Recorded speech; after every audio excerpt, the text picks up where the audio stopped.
Le 21 juillet 1934 paraissait dans le toujours excellent « Je suis partout » la critique de François Vuneuil du film américain « Massacre », texte intégral. Chicago en 1933. L'exposition d'un siècle de progrès bat son plein. Dans le parc aux attractions, le plus grand succès va à un manège. Un jeune Indien y accomplit tous les exploits des rodéos classiques et les spectateurs s'arrachent sa photographie.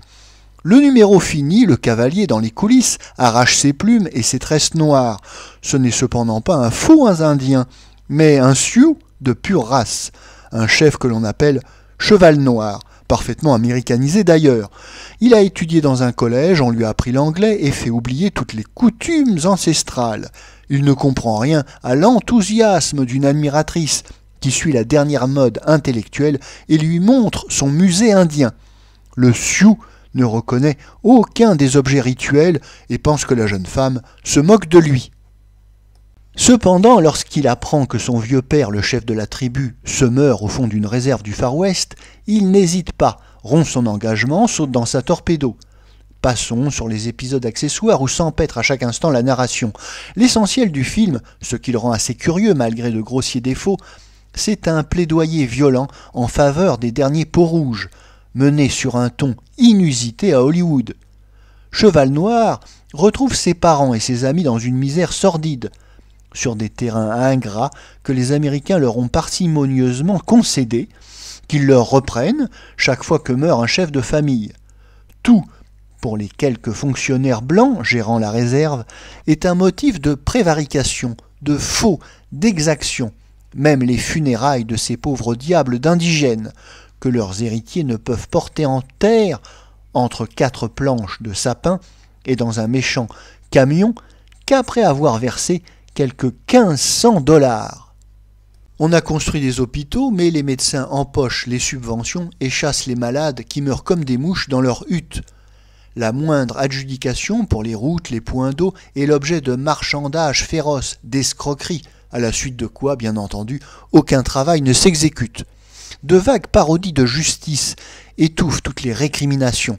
L'Indien, protégé en principe par le gouvernement, conservé comme une pièce de musée pour les touristes et le cinéma, est en fait pressuré, muselé, terrorisé. Ce réquisitoire correspond, nous n'en doutons pas, à des scandales réels, auxquels on doit pouvoir donner des noms dans une dizaine d'États. Jusque-là, le film se rattache à cette campagne d'épuration dont l'Amérique appauvrie ressent impérieusement le besoin.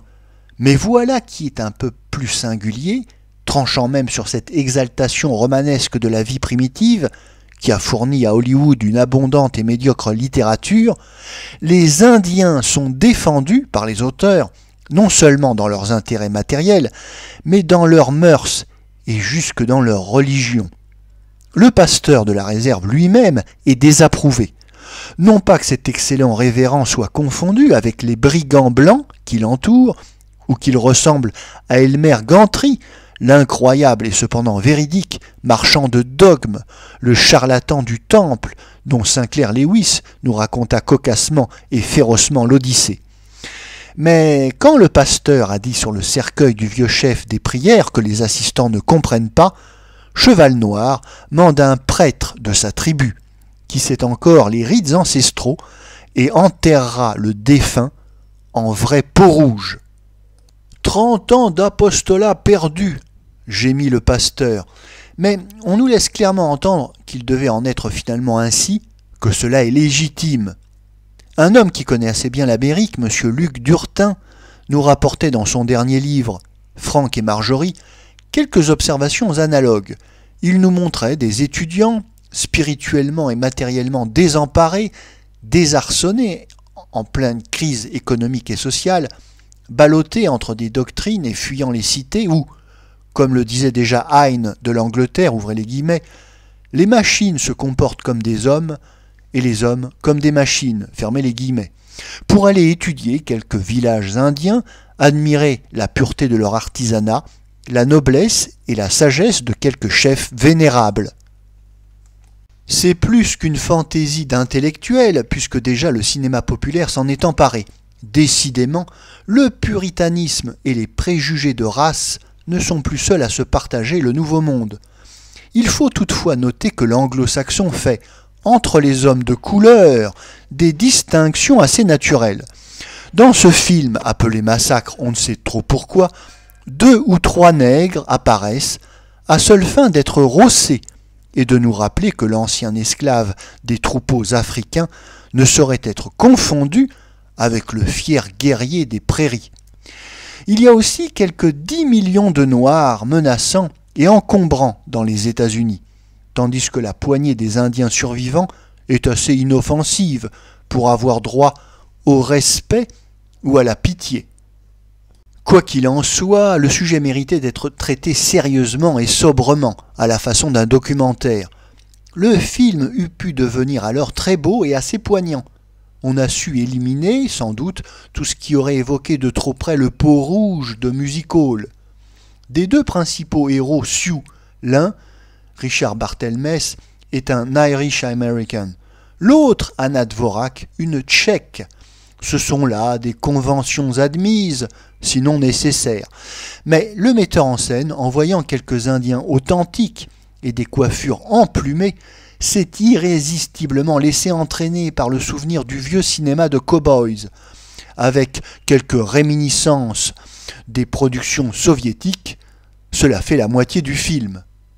Les méchants blancs sont d'inconsistantes et grimaçantes caricatures.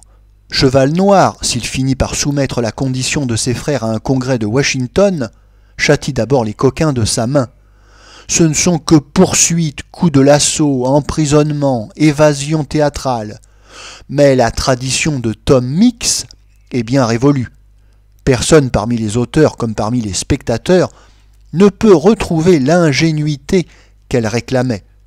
Puis, il lui fallait un air de panache, de santé, un pittoresque héroïque, de cavalcade et de grands paysages qui auraient été inadmissibles dans le sujet de Massacre. Enfin, qu'est-ce qu'une chasse au lasso sans chevaux? La plus belle torpédo du monde, en pareil cas, n'est plus qu'un accessoire de parodie.